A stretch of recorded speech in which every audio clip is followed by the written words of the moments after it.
இங்க ராத்திரி 8 மணிக்கு மேல நீச்சல் அடிக்கிறது சட்டப்படி குற்றம், அதுக்கு அனுமதி கிடையாது, தெரியாதா உங்களுக்கு அப்படின்னாராம். இதுக்கு அவரு, ஐயோ நான் நீச்சல் அடிக்க வந்தவன் இல்லைங்க, சும்மா சுத்தி பார்க்க வந்தவன், தடுமாறி குளத்துல விழுந்துட்டேன், நீச்சல் தெரியாது, அதனால தத்தளிச்சுக்கிட்டு இருக்கிறேன் அப்படின்னு கத்துனாராம். கரையில இருந்தவர் பார்த்தார், ஓ அப்படின்னா சரி, அதுக்கு ஒன்றும் தடை இல்லை அப்படின்னு சொல்லிவிட்டு அவர் பாட்டு நடந்து போயிட்டாராம்.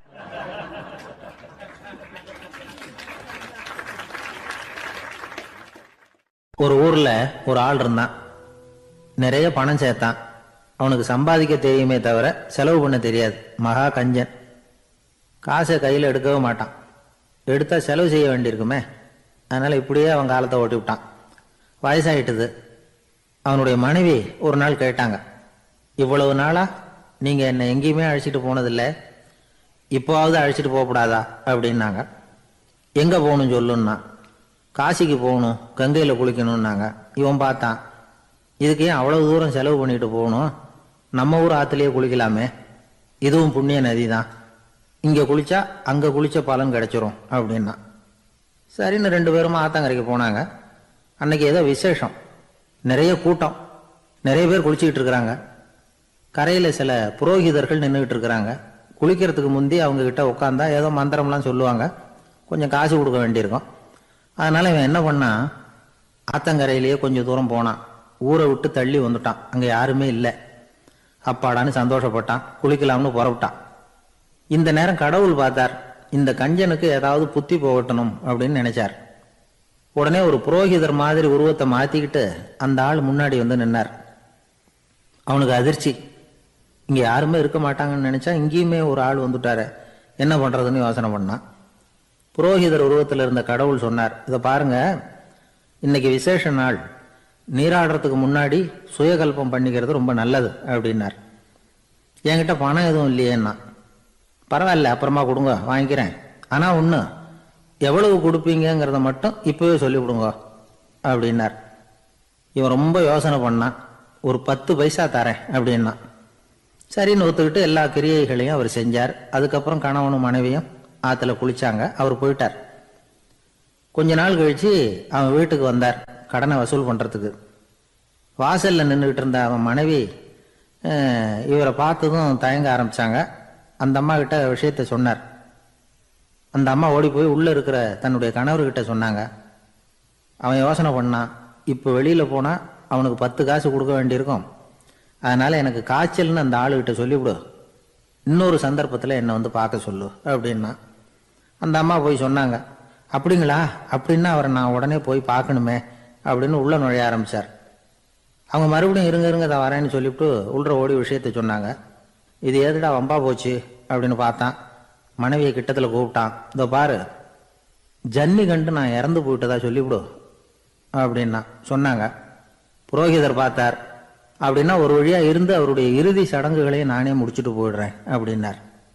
உள்ள இருந்தவன் யோசனை பண்ணான், அந்த ஆள் என்னை விடமாட்டான் போல இருக்கு, அதனால ஒரு சவப்பெட்டியில் என்னை வச்சு தூக்கிக்கிட்டு மயானத்துக்கு போங்க, பார்த்துக்கலாம் அப்படின்னா. புரோகிதரும் விடுற மாதிரி இல்லை, கூடவே நடந்து போயிட்டு இருக்கிறார். அங்கே இறக்கி சடங்குகளை முடிச்சுட்டு தீ வைக்கிற நேரம் பொட்டிக்குள்ள இருந்த நம்ம ஆளை அலறி அடிச்சுட்டு வெளியில ஓடி வந்தான். புரோகிதர் உருவத்தில் இருந்த கடவுள் சிரிச்சார், தன்னுடைய சுய உருவத்தை காட்டினார். அதுக்கப்புறம் அவனை கூப்பிட்டு, இதை பார்ப்பா, ஏன் இப்படி அல்லாடுற, ஏதாவது வரம் வேணும்னா கேள்தரேன் அப்படின்னார். அவன் யோசனை பண்ணான், பகவானே ஒரே ஒரு வரம் தான் உங்ககிட்ட கேட்கணும்னா. என்ன வேணும் கேளுன்னார். அந்த 10 பைசா தட்சணையை தள்ளுபடி பண்ணா போதும் அப்படின்னா. கடவுளும் சரின்னு சொல்லிட்டு போயிட்டார். இப்படி ஒரு கதையை சுவாமி சிவானந்தர் சொல்லியிருக்கிறார். செல்வந்தர்கள் பல பேர் இப்படித்தான் இருக்கிறாங்க, தாங்களும் அனுபவிக்க மாட்டாங்க, அடுத்தவங்களுக்கும் கொடுக்க மாட்டாங்க. இது மாதிரியான கஞ்சர்களுக்கு இந்த உலகம் இல்லை அந்த உலகம் இல்லைங்கிறார் அவர். இந்த கதையில கடவுள் கடன் வசூலுக்கு வந்தது மாதிரி நம்ம ஊர் ஆள் ஒருத்தன் இன்னொருத்தர்கிட்ட 10 பைசா கடன் கொடுத்துட்டான். திருப்பி வாங்கறதுக்கு நடையா நடக்கிறான். கடைசியா கேட்டான், நீ எப்பதான் கடனை திருப்பி தரப்போற, அதை முடிவா சொல்லுன்னா. வர்ற வியாழக்கிழமை கண்டிப்பா கொடுத்துருவேன் அப்படின்னானா அவன். அன்னைக்கு நான் ஊர்ல இருக்க மாட்டேனே அப்படின்னானா இவன். அதனால என்ன, நானும் தான் அன்னைக்கு ஊர்ல இருக்க மாட்டேன் அப்படின்னானா. ஒருத்தர் ஓடி வந்தார். இன்னொருத்தரை பார்த்து, சார் உங்க சைக்கிளை ஒரு நாள் இரவல் கொடுங்களேன், பக்கத்து ஊருக்கு போயிட்டு வர வேண்டியிருக்கு அப்படின்னார். இவர் சைக்கிளை கொடுத்து பத்திரமா கொண்டுகிட்டு போங்கன்னார். சார், இதை பத்திரமா கொண்டு போகிறேன், கவலையே வேணாம், ஏன்னா இது உங்களோட சைக்கிள் அப்படின்னு நான் நினைக்கல, என்னோட சைக்கிளாக நினைக்கிறேன் அப்படின்னார். அதுக்கப்புறம் தான் இவருக்கு உண்மையாகவே பயம் வந்துட்டுது. ஏன்னா அவர் சொன்னது மாதிரி அதை தன்னோட சைக்கிளாகவே நினச்சி தள்ளிட்டு போட்டால் என்ன பண்ணுறது? எது எதை நம்முடையதா நினைக்கணுங்கிறதுக்கு ஒரு வரையறை இருக்குது. சில பேர் ஆஃபீஸையே வீடாக நினச்சி விடுறது உண்டு. அப்படிப்பட்டவங்க கூட வீட்டை ஆஃபீஸாக நினைக்கிறது இல்லை. ஏன்னா வீட்டில் இவர் ஆஃபீஸராக நடந்துக்க முடியறதில்லை. இதெல்லாம் ஒரு பக்கம் இருக்கட்டும், இப்போ விஷயத்துக்கு வருவோம். பொறியியல் மேதை டாக்டர் விஸ்வேஸ்வரய்யா இருந்தார் இல்லையா, பாரத ரத்னா விருதெல்லாம் கொடுத்தாங்களே. ஆஃபீஸ் வேலை வேற, சொந்த வேலை வேற அப்படிங்கிறதுக்கு ஒரு உதாரணமாக இருந்தவர் அவர். மைசூர் மகாராஜா கிட்ட திவானா இருந்தார். அவர் ஒரு நாள் அரசாங்க வேலை காரணமாக வெளியூர் போயிருந்தார். ஹாசன்கிற ஊருக்கு பக்கத்தில் ஒரு பயண மாளிகை, அங்கே தங்கிவிட்டார். ராத்திரி அங்கே தங்கி இருந்துட்டு விடிஞ்சதும் ஊருக்கு திரும்புறதாக திட்டம். ராத்திரி தூங்குறதுக்கு ரொம்ப நேரம் ஆயிட்டுது. ரொம்ப நேரம் வரைக்கும் அரசாங்க சம்பந்தப்பட்ட வேலைகளையே பார்த்துக்கிட்டு இருக்கிறார். அரசாங்க ஃபைல்கள் நிறைய இருந்தது. அதையெல்லாம் ஒவ்வொன்றா எடுத்தார், படித்து பார்த்தார், பரிசீலனை பண்ணார். அதில் எழுத வேண்டியதை எழுதினார், கையெழுத்து போட்டார். ஒரு வழியாக அந்த வேலையெல்லாம் முடிஞ்சுது. அதுக்கப்புறம் என்ன பண்ணார்னா, தன்னுடைய சூட்கேஸை திறந்தார். அதிலிருந்து 2 மெழுகுவத்தியை எடுத்து கொளுத்தி வச்சார். அந்த பயண மாளிகையில் அது வரைக்கும் எரிஞ்சுக்கிட்டு இருந்த மின்சார விளக்குகளை அணைச்சுட்டார். அதுக்கு பிறகு அந்த மெழுகுவத்தி வெளிச்சத்தில் சில புத்தகங்களை தொடர்ந்து படிக்க ஆரம்பிச்சிட்டார். அந்த பயண மாளிகையில் பணியாளராக இருந்தவர் இதை பார்த்துட்டு ஓடி வந்தார். மறுபடியும் மின் விளக்கு போடுறதுக்காக போனார். விஸ்வேஸ்வரய்யா அதை பார்த்துட்டு போட வேணாம்ட்டாராம். இது வரைக்கும் நான் அரசாங்க அலுவல்களை கவனிச்சுக்கிட்டு இருந்தேன், அதனால மின் விளக்குகள் அப்போ எரிஞ்சதில் தப்பு இல்லை. இப்போ நான் புத்தகம் படிச்சுக்கிட்டு இருக்கேன், இது என்னுடைய சொந்த வேலை, இங்கே இருக்கிற மின் விளக்கு அதுக்காக ஏன் எரியணும் அப்படின்னு கேட்டாராம். இப்போ இருக்கிற சில அரசு பணியாளர்கள்கிட்ட இந்த சம்பவத்தை பேச்சோட பேச்சா சொல்லி பார்த்தேன். அவங்களால இதை ஜீரணிக்கவே முடியல. நேர்மை தேவைதான் சார், அதுக்காக அவ்வளவு தூரத்துக்கு அது தேவையா அப்படிங்கிறாங்க. விஸ்வேஸ்வரய்யா அப்படி பண்ணினது தான் ஒரு நேர்மையாளர் அப்படின்னு இந்த உலகத்துக்கு நிரூபிக்கணுங்கிறதுக்காக இல்லை. தான் அப்படி நடந்து காட்டினா தன்னை சுற்றி இருக்கிறவங்களும் அதை கேள்விப்படுறவங்களும் முடிஞ்ச அளவுக்கு பொது வாழ்க்கையில் அரசு பணியில் நேர்மையை கடைபிடிக்க முயற்சி பண்ணலாமே அப்படிங்கிறதுக்காகத்தான். இப்போவும் சில பேர் இருக்கிறாங்க, இவங்க ஆஃபீஸ் வேற வீடு வேறன்னு நினைக்கிறது இல்லை, அவ்வளோ உரிமை. ஒருத்தர் அப்படிதான், அவருக்கு அவசரமாக 5000 ரூபா தேவைப்பட்டது. ஆஃபீஸு பணத்தை எடுத்துக்கிட்டார். அந்த நேரம் பார்த்து ஆடிட் வந்துட்டுது, ஆப்பிட்டுக்கிட்டார். விசாரணை நடக்குது.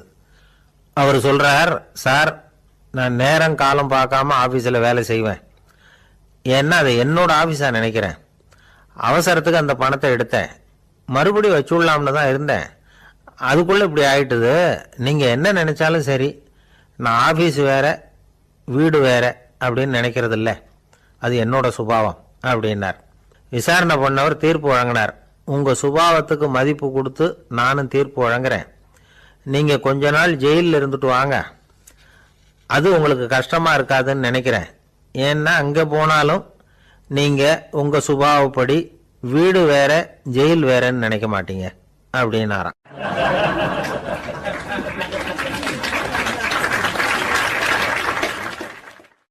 திபேத் நாட்டில் புத்த மடாலயங்கள் நிறைய உண்டு. அதுக்கு ஒரு தலைமையகமும் உண்டு. அது இந்த திபேத் தலைநகரம் லாசாவில் இருக்குது. ரொம்ப காலத்துக்கு அப்பால் அதை பற்றிலாம் நிறைய விவரங்கள் எழுதி வச்சிருக்கிறாங்க. அது இப்போவும் நமக்கு கிடைக்குது. அதாவது ரொம்ப தூரத்துக்கு அந்தாண்ட மலைகளுக்கு நடுவில் ஒரு கிளை மடாலயம். அந்த மடத்தின் தலைவருக்கு வயசாயிட்டு தான், அதனால் தலைமை பொறுப்பை வேற ஒருத்தர்கிட்ட ஒப்படைக்கலாம் அப்படின்னு முடிவு பண்ணாராம். உடனே ஒரு லாமாவை கூப்பிட்டார். அவர் மூலமாக தலைமை மடாலயத்துக்கு செய்தி அனுப்புனார், பொருத்தமான வாரிசு ஒருத்தரை அனுப்பி வைக்கும்படியாக. அந்த வாலிப லாமா புறப்பட்டார். காடு மேடெல்லாம் நடந்து போகிறார். ரொம்ப நாள் கழித்து தலைமை பீடத்தை அடைஞ்சார். தலைமை குரு கிட்ட விவரத்தை சொன்னார். தகுதியான ஒருத்தரை அனுப்பி வச்சா அழைச்சிட்டு போகிறேன் அப்படின்னார். சரி, நாளைக்கு காலையில் நீங்கள் அவங்க எல்லாரையும் அழைச்சிட்டு போகலாம்னார் அவர். அவங்க எல்லாரையுமா? அங்கே தேவைப்படுறது ஒருத்தர் தானே அப்படின்னார் இவர். ஆமான்னார். அப்புறம் ஏன் எல்லாரையும் அழைச்சிட்டு போக சொல்கிறீங்கன்னார். அது இப்போ உனக்கு புரியாது. நான் ஒரு 100 பிக்குகளை அனுப்புகிறேன், அதாவது பிக்ஷுகளை. அவ்வளவு பேரையும் அங்கே வச்சு சமாளிக்க முடியாது அப்படின்னாரு இவர். இருந்தாலும் இப்போ அந்த தலைமை குரு என்ன சொன்னார்னா, அதை பற்றி கவலைப்படாத, நான் 100 பேரை அனுப்புகிறேன், அதில் 99 பேர் வழியிலேயே காணாமல் போடுவாங்க, ஒருத்தன் மட்டும்தான் வருவான், அவனும் அங்கே வந்து சேர்ந்துட்டானா நீ ரொம்ப கொடுத்து வச்சவன் அப்படின்னார். இவருக்கு ஒன்றும் புரியல. இருந்தாலும் மறுநாள் அந்த வாலிபா லாமா 100 பேரை அழைச்சிக்கிட்டு புறப்பட்டார். போகிற வழியிலேயே பல பேர் அங்கங்கே பிச்சுக்கிட்டு போட்டாங்க. அவர் சொன்னது மாதிரியே வழியில் அவங்க ஊர்கள் இருந்தது தான் காரணம். அப்பா அம்மாவை பார்த்துட்டு வரேன் அப்படின்னு கொஞ்சம் பேர் போனாங்க, சொந்த பந்தத்தை பார்த்துட்டு வரேன் அப்படின்னு கொஞ்சம் பேர். ஒரு வாரம் ஆச்சு. இப்போ மிஞ்சினது 10 பேர் தான். வழியில் ஒரு நகரம், அங்கே சில பிட்சுக்கள் வந்து சந்திச்சாங்க. எங்கள் மடத்து தலைவர் இறந்துட்டார், உங்களில் யாராவது ஒருத்தர் எங்களுக்கு தலைவராக முடியுமா அப்படின்னு கேட்டாங்க. 10 பேரும் தயார். அதில் ஒருத்தரை அழைச்சிக்கிட்டு அவங்க போயிட்டாங்க. இன்னொரு ஊரில் சில பேர் வந்தாங்க, வழி மறிச்சாங்க. நில்லுங்க, எங்கள் மன்னர் மகளுக்கு திருமணம், அதை நடத்தி வைக்க 3 லாமாக்கள் தேவை அப்படின்னாங்க. இப்படி கொஞ்சம் கொஞ்சமாக எல்லாரும் காலி. கடைசியில் 2 பேரும் மிஞ்சினாங்க. அங்கே ஒரு இளம்பெண் எதிரில் வந்தா, எங்கள் அப்பா வேட்டைக்கு போயிருக்கிறாரு, இன்னும் திரும்பி வரல, வீட்டில் வேற யாரும் இல்லை, தனியாக இருக்க பயமாக இருக்குது, யாராவது ஒருத்தர் எனக்கு துணையாக இருக்கணும் அப்படின்னு கேட்டுக்கிட்டா.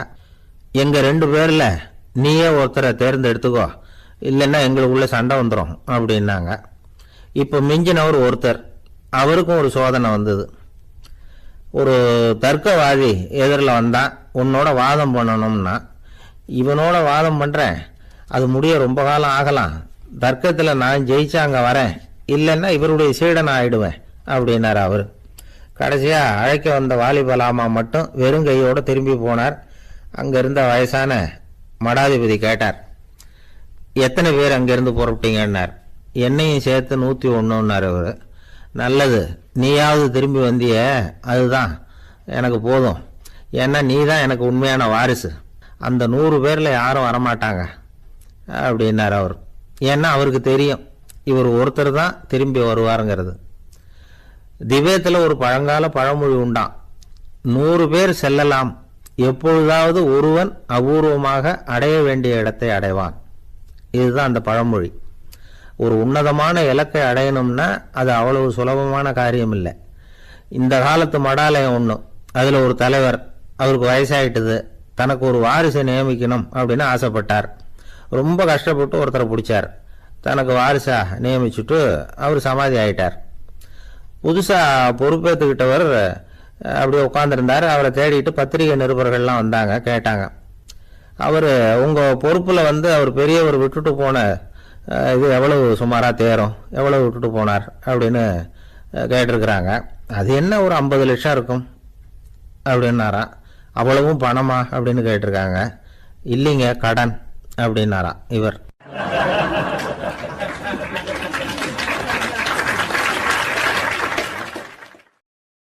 ஒரு ஊர்ல ஒரு சித்தர் இருந்தார், சூஃபி சித்தர்.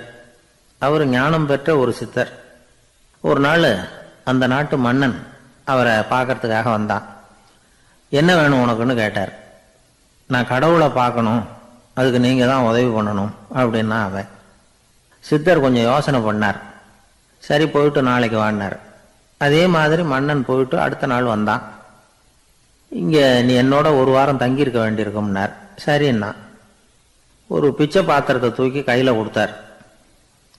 அவனுக்கு ஒன்றும் புரியல, இருந்தாலும் வாங்கிட்டான். வாங்கிட்டு இதை என்ன செய்யணும் அப்படின்னு கேட்டான். இதை ஒன்றும் செய்ய வேணாம், இதை எடுத்துக்கிட்டு பக்கத்தில் உள்ள கிராமங்களுக்கு போ, வீடு வீடாக பிச்சை எடுத்துக்கிட்டு வா, அப்படி வந்த பிறகுதான் உனக்கு சாப்பாடும் ஓய்வும் கிடைக்கும். ஒரு வாரம் இப்படி செய், அதுக்கப்புறம் 8வது நாள் நாம் கடவுளை பற்றி யோசிக்கலாம் அப்படின்னார். இப்படி ஒரு சொன்னதை கேட்டதும் அந்த அரசனுக்கு அதிர்ச்சி ஆயிட்டுது. ஒரு மாதிரி ஆயிட்டான். தன்னுடைய சொந்த நாட்டில் சொந்த குடிமக்கள் கிட்ட போய் பிச்சை எடுக்கிறதா அப்படின்னு யோசனை பண்ணி பார்த்தான். அதுக்கப்புறம் மெதுவா அவன் அந்த சித்தரை பார்த்தான். ஐயா, சொந்த நாட்டிலேயே பிச்சை எடுக்கிறதுன்னா எனக்கு ஒரு மாதிரியா இருக்கு, வெக்கமா இருக்கு, நான் வேணும்னா வெளி தேசத்துல எங்கேயாவது போய் பிச்சை எடுக்கவா அப்படின்னு கேட்டான். இதுக்கு அந்த சித்தர் ஒரு சம்மதிக்கலை. இதை பாரு, உன்னால பிச்சை எடுக்க முடியலன்னா பேசாம திரும்பி அரண்மனைக்கே போயிடு, அதுக்கப்புறம் கடவுளை பத்தி எல்லாம் பேசுறதுக்கு என்னை தேடிட்டு வரக்கூடாது அப்படின்னு விட்டார். மன்னன் தயங்கினான். இருந்தாலும் மனசை சரி பண்ணிட்டு சம்மதிச்சான். சரிங்க, ஒரு வாரம் இங்க தங்குறேன், நீங்க சொல்றது மாதிரி பக்கத்து கிராமங்களுக்கு போறேன், வீடு வீடா பிச்சை எடுக்கிறேன், வர்றேன் அப்படின்னா. ஒரு வாரம் தெரு தெருவா பிச்சை பாத்திரத்தோட அலைஞ்சான். சொந்த ஊர்ல சொந்த குடிமக்கள் கிட்ட பிச்சை எடுத்தான். 7 நாள் முடிஞ்சது. 8வது நாள் அந்த சித்தர் மன்னனை கூப்பிட்டார். இப்படி வாழ்னார். வந்தான். இனிமே நீ கடவுளை பத்தி என்கிட்ட கேட்கலாம்னார். இனிமே கேட்கறதுக்கு ஒண்ணுமே இல்லை சுவாமின்னா இவன். ஒரு வார காலம் பிச்சை எடுத்த பிறகுதான் கடவுளை காண முடியும் அப்படின்னு நான் கனவு கூட காணவில்லைன்னா. அப்படின்னா நீ பிச்சை எடுத்த காலத்துல அப்படி என்னதான் நடந்தது அப்படின்னு கேட்டார் அவரு.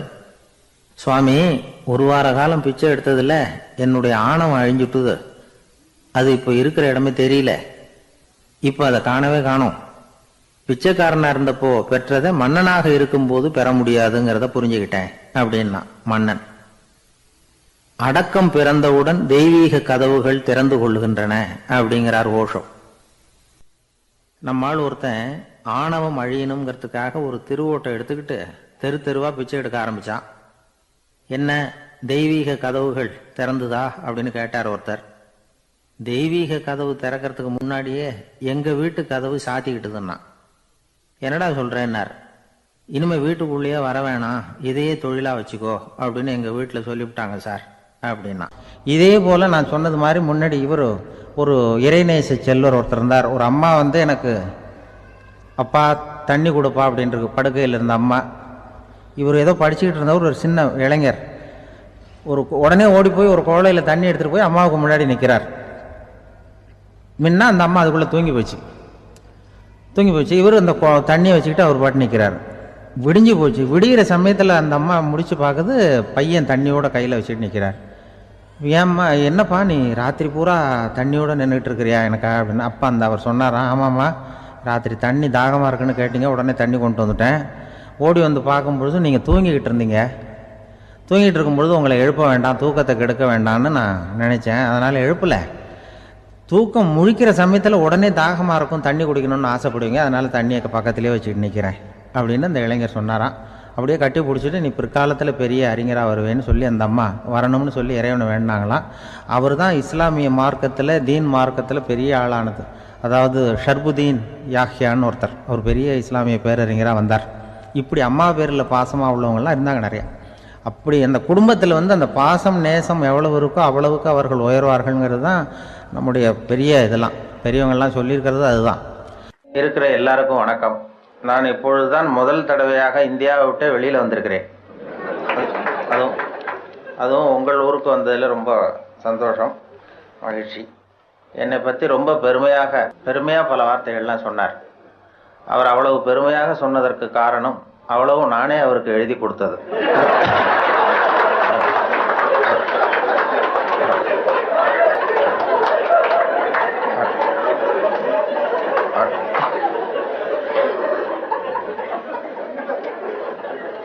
இவ்வளவு விவரமாக அவர் சொல்லுவார் என்று தெரிந்தால் இன்னும் கூட எழுதி கொடுத்திருப்பேன்.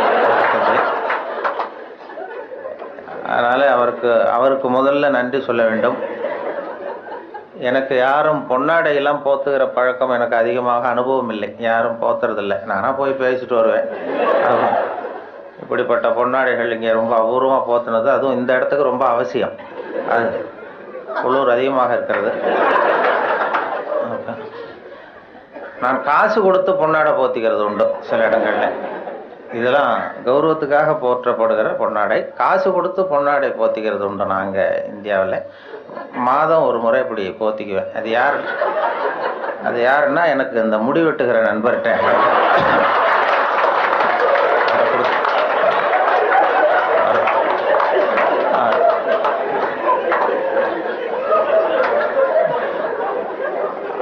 அப்படி போத்தி கொள்வது வழக்கம். அப்படிங்கிறத அவர் புரிந்து கொண்டிருப்பார்னு நினைக்கிறேன். அதுக்கு பிறகு சரி, நம்ம இனிமேல் உடம்பு பூரா கடிக்கிறதுக்கு முன்னாடி வந்துடுவோம் இங்கே அப்படின்னு சொல்லி இங்கே வந்துட்டார். இங்கே தான் அவர் கடிபடாமல் இருக்கிறார். அவருடைய சிந்தனை வித்தியாசமா நான் பார்த்து, அவருடைய புஸ்தகத்தை எப்பொழுதுமே இது மாதிரி புத்தக வெளியீடுன்னா அவங்க வெளியிடுற புஸ்தகத்தை பரீட்சைக்கு படிக்கிறது மாதிரி படிக்கிறது.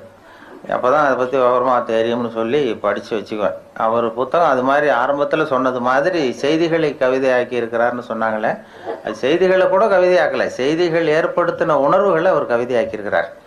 செய்தி அப்படியே கவிதையாக்கிப்பில்ல. இப்போ அது மாதிரி இப்போது ஒரு இதில் எங்கேயோ ஒரு இடத்துல பவுன் கிடைக்கிது, பூமியில் காங்கோவிலேயே எங்கேயோ பொண்ணு கிடைக்கிதுன்னு மனிதர்கள் சல்லடை போட்டு அலசுகிறார்கள்னு ஒரு செய்தி.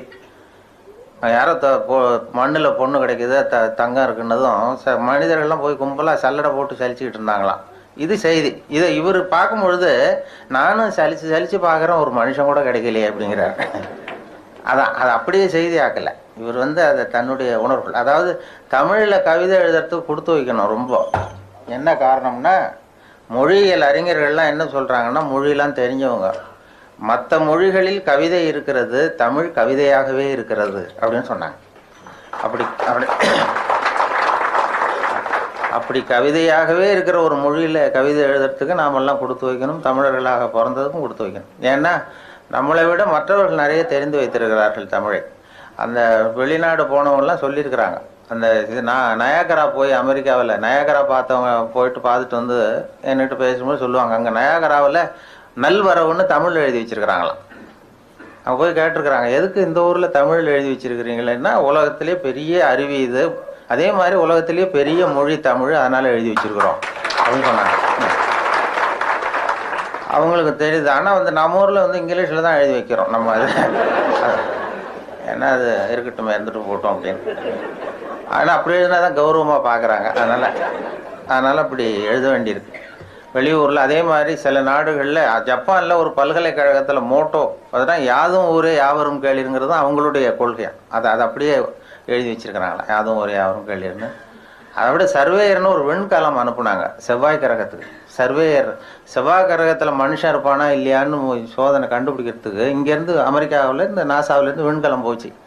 அப்போ என்னன்னா, அங்கே மனிதர்கள் நம்ம விட முன்னேறியவர்கள், நாகரிகத்தில் பெரியவங்கள்லாம் இருப்பாங்கன்னு ஒரு சந்தேகம் அவங்களுக்கு. அப்படி இருந்தால் அவங்க எந்த மொழியில் பேசுவாங்க, அவங்களுக்கு எந்த மொழி புரிஞ்சிருக்கும் அப்படிங்கிறது ஒரு யூகத்தில் சில பதிவு செய்யப்பட்ட பேச்சுக்களை இங்கேருந்து அனுப்பினாங்க. இதில் ஏதாவது ஒரு மொழி புரிஞ்சுக்கிட்டு அவன் ஏதாவது பதில் சிக்னல் வரும், அங்கே இருக்கிறவங்க நம்ம விட மேலே முன்னேறியவர்களாக இருப்பாங்கன்னு சொல்லி, அப்படி சர்வேயரில் இங்கேருந்து விஞ்ஞானிகள், நாசா விஞ்ஞானிகள் பதிவு செய்த அனுப்பிய மொழிகளில் தமிழும் ஒன்று. ஏன்னா இது புரிந்தவர்கள் அங்கே யாராவது இருப்பாங்கன்னு அவங்களே எதிர்பார்த்தாங்க. ஏன்னா அவ்வளோ பழமையான மொழிங்கிறதுனால.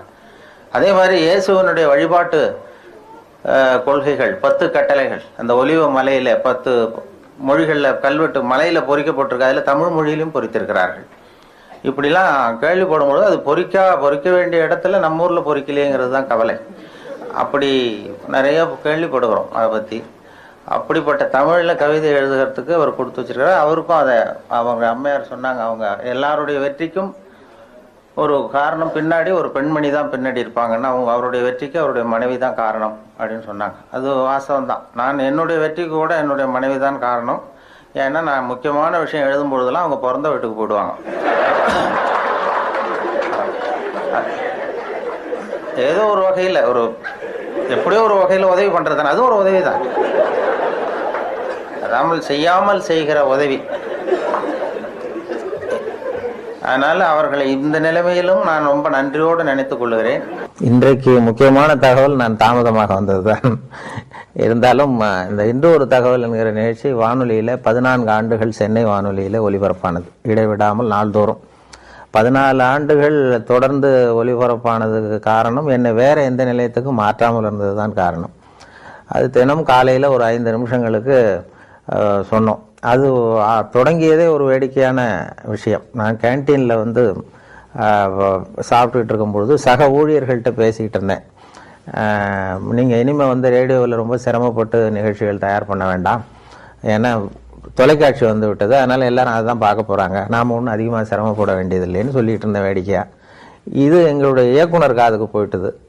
உடனே அவர் கூப்பிட்டு இது மாதிரி பேசிக்கிட்டு இருந்தியாமேன்னாரு. ஆமாம் சார்ண்ணே, நாளையிலேருந்து உனக்கு 5 நிமிஷம் காலையில் ஒரு நேரத்தை ஒதுக்கி தர்றோம், ஜனங்களுக்கு உபயோகமான விஷயத்தை சொல்லு அப்படின்னு சொல்லி என்கிட்ட ஒதுக்கி கொடுத்தார். இந்த தவளை தன் வாயால் கேடும்னு சொல்கிறாங்கல்ல, அது மாதிரி அந்த கேண்டீனில் பேச போய் அவர் சொன்னேன். அவர் ஆரம்பிக்கும் பொழுதே இன்று ஒரு தகவல்னு ஆரம்பிக்கலாம், தினம் ஒரு 5 நிமிஷம் பேசினார். சார், இது நான் ஏற்கனவே விவசாய ஒலிபரப்பினுடைய பொறுப்பாளராக இருக்கிறேன்.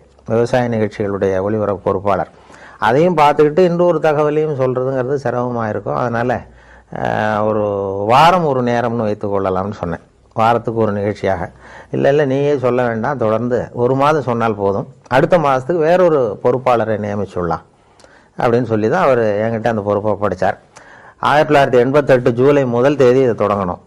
ஜூலை 30 இந்த கடைசி நேரத்தில் போய் இயக்குனர்கிட்ட சொன்னேன், என்னுடைய கடமை முடிஞ்சது, வேறு அடுத்தவரை ஏற்பாடு பண்ணுங்கன்னு சொல்லி.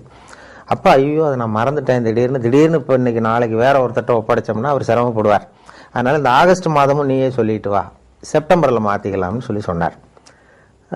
நான் ஆகஸ்ட் 15 போய் சொல்ல ஆரம்பித்தேன், சார் எங்களுக்கு சுதந்திரம் கொடுங்க, எனக்கு சுதந்திரம் கொடுங்கன்னு. அவர் என்ன பண்ணார், சரி அப்போ அந்த கடைசியில் ஒரு நாள் கூப்பிட்டார், 28ஆம் தேதி வாக்கில் கூப்பிட்டு டிஃபன்லாம் வாங்கி கொடுத்தார், சிற்றுண்டிலாம் வாங்கி கொடுத்தார். ஒரு இயக்குனர் ஊழியருக்கு வாங்கி கொடுக்கறது ரொம்ப ஆச்சரியம். எதுக்கு இப்படிலாம் வாங்கி கொடுக்குறாரு அப்படின்னு சொல்லி நான் யோசிச்சுக்கிட்டு இருந்தேன். இது நான் வெளியில் போகிற இடமெல்லாம் இது நிகழ்ச்சி நல்லா இருக்குன்னு சொல்லிட்டு இருக்கிறாங்க, அதனால் நீயே இதை தொடர்ந்து பண்ணால் நல்லாயிருக்கும் அப்படின்னு சொல்லி அதை தொடர்றதுக்காக அந்த 2 வடை ஒரு டீ வாங்கி கொடுத்தார். அந்த 2 வடைக்கும் டீக்கும் நன்றி உள்ளவனாக இது வரைக்கும் ஒரு 14 ஆண்டுகள் சொல்லிட்டு இருக்கேன். அது வேண்டாம்னு சொல்றப்ப நிறுத்திக்கலாம்னு அவர் சொன்னார்.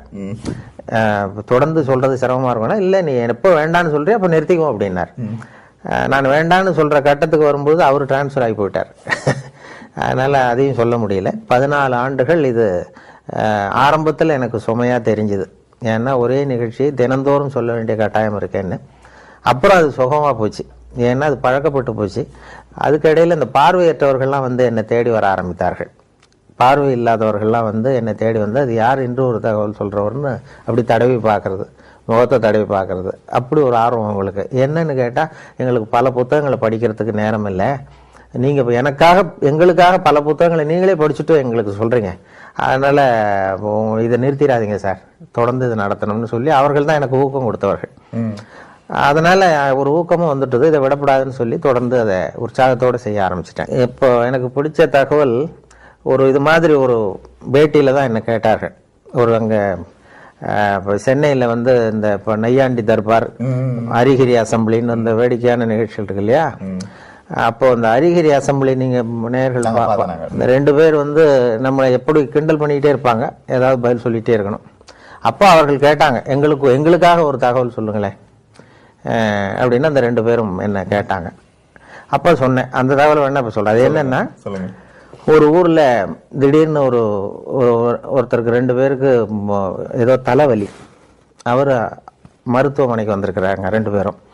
டாக்டர் எங்களுக்கு தலை வலிக்குது, என்னென்னு பாருங்க அப்படின்னு சொல்லி கேட்டாங்க. டாக்டர் சோதனை பண்ணி பார்த்ததும் மூளையில் கோளாறு இருக்குது, அதனால் அதை பிரித்து எடுத்து சரியாக மறுபடியும் சரி பண்ணி பொருத்தணும், அதனால் உங்கள் 2 பேரும் இங்கே அட்மிட் பண்ணுறேன்னு சொல்லி அங்கேயே படுக்க வச்சு அந்த 2 பேருடைய தலையை திறந்து மூளையை தனியாக எடுத்துட்டார். எடுத்து கொண்டு போயிட்டார், லேபரேட்டரி கொண்டு போனார், பரிசோதனை சாலை கொண்டு போய் அதில் சிகிச்சையெல்லாம் பண்ணி மறுபடியும் கொண்டு இதில் பொருத்திடுறேன்னு எடுத்துகிட்டு போயிட்டார். எல்லாம் சரி பண்ணி கொண்டு பார்த்தா அந்த 2 பேருமே காணும். இந்த வெறும் தலையோடு இருந்தாங்கல்ல, எங்கேயும் ஆளே காணும். ஐயோ அந்த 2 பேரும் என்ன ஆச்சுன்னு சொல்லி அந்த 2 மூளையும் சரி செய்த மூளையை ஃப்ரிட்ஜில் வச்சுட்டார், குளிர்சாதன பெட்டியில் வச்சு அவங்க எப்போவாவது கண்டுபிடிச்சி அவங்களுக்கு பொருத்தி விடணும்னு சொல்லி வச்சுட்டார். அவங்கள தேடிட்டு இருக்கிறார், ஆளை காணுமே, நம்ம ஆஸ்பத்திரி 2 பேர் இந்த வெறும் தலையோடு ஓட்டானேன்னு சொல்லி. ரொம்ப நாள் கழித்து ஒரு 6-7 மாதம் கழித்து அவங்கள ஒரு கடத்தரில் 2 பேர் பிடிச்சிட்டாரு. இவரே டாக்டரே போய் பிடிச்சிட்டாரு. இங்கே வாங்கப்பா, உங்களை எவ்வளோ நாளாக எங்கே தேடிட்டு இருக்கிறோம், உங்கள் மூளை 2 அங்கே பத்திரப்படுத்தி வச்சுருக்கிறேன், இந்த 6 மாதமாக என்ன பண்ணிக்கிட்டு இருந்தீங்க அப்படின்னு கேட்டார். அப்போ அவங்க சொன்னாங்க, அரிகிரி அசம்பிளி நடத்திக்கிட்டு இருந்தோம் சார் அப்படின்னு சொன்னாங்கன்னு சொன்னேன். அதோட நிகழ்ச்சியை முடிச்சுக்கிட்டாங்க அவங்க. மறுபடியும் என்ன கேள்வி கேட்கல. இல்லை, மனப்பாடம் எனக்கு படிக்கிற காலத்துலேருந்தே சரியாக வராது, அதனால தான் பலமுறை ஃபெயிலாக இருக்கிறேன் தேர்வில். இது இப்போ வானொலி சாதனம் எனக்கு ரொம்ப பொருத்தமாக இருந்தது. எழுதி வச்சுக்கிட்டு தான் படிக்கிறது வழக்கம், எழுதுறது அப்படியே படிக்கிறதில்ல, வரிக்கு வரி, கொஞ்சம் அந்த பேச்சு வழக்குக்கு மாற்றிக்கிறது வழக்கம். அதனால் வானொலி எனக்கு அதுதான் என்னுடைய பலமாக இருந்தது. ரொம்ப காலம் வரைக்கும், ஒரு 7-8 வருஷம் இன்று ஒரு தகவல் சொல்லுகிற வரைக்கும் என்னுடைய முகம் வெளியில் தெரியாது, இப்போ தெரியாது, யார் சொல்கிறாங்கங்கிறது தெரியாது. அதனால் இப்போ பேருந்துகள்லையும் யாராவது இதை பற்றி பேசிக்கிட்டு போகிறத நான் காதில் கேட்டிருக்கிறேன். அப்படி அதனால் எனக்கு முகம் தெரியாத வரைக்கும் எனக்கு கொஞ்சம் பலமாக இருந்தது. தினசரி இப்போ எங்கள் வானொலி நிலையத்தில், சென்னை வானொலிக்கு யாராவது ஒரு 10 பேராவது வருவார்கள் தேடி வர்றது. அங்கே உள்ள சுற்றுலா வர்றவங்க வானொலி நிலையத்துக்கும் வருவார்கள். அப்படி வரும்போது இந்த இன்னொரு தகவல் சொல்கிறவர் யார், அவர் முகத்தை பார்க்கணும்னு வருவாங்க. அப்படி தினம் 10 பேராவது வந்து முகத்தை பார்க்கணும்னு சொல்லி பார்த்துட்டு போகிறது உண்டு. அதில் என்ன ஒரு அதிசயம்னா, ஒரு தடவை வர்றவங்க அடுத்த தடவை வர்றதில்லை. அதனால அது